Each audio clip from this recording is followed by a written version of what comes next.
já vou até pedir se há essa possibilidade, estão pedindo contatos, maneiras de tirar dúvida. No caso da Polícia Rodoviária Federal, tem o Facebook. Isso, a gente tem o Facebook oficial da PRF em São Paulo, que é PRF São Paulo. Tem algumas páginas semelhantes, mas é a que tem mais seguidores ali, mais curtidas. PRF São Paulo Oficial, pode mandar mensagem, a gente tem alguns links ali, posts com tira dúvidas e ocorrências, mas pode mandar a mensagem por lá que chega pra gente e com certeza a gente responde tudo, na medida do possível vai ser respondida a dúvida. O internauta Renato Spoto está perguntando sobre vídeos que circulam no WhatsApp falando que a lei caiu.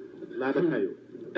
Não, a lei não caiu. E, inclusive, a gente fez justamente um Tira Dúvidas na semana falando disso. O que houve, tem um vídeo que circula aí, o vídeo ele é parcialmente verídico. É uma deputada, uma parlamentar, agradecendo a alguém que vetou um dispositivo da Lei dos Faróis para não entrar em vigor imediatamente.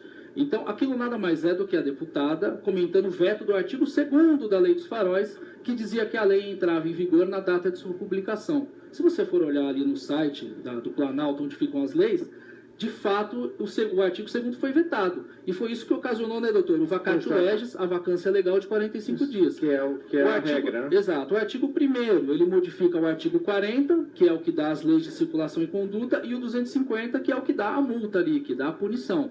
E o artigo 2º entrava em vigor na data de publicação. Como mudou a data de entrada em vigor, ficou aqueles 45 dias. É só isso, a lei continua em vigor. Muito bem. Doutor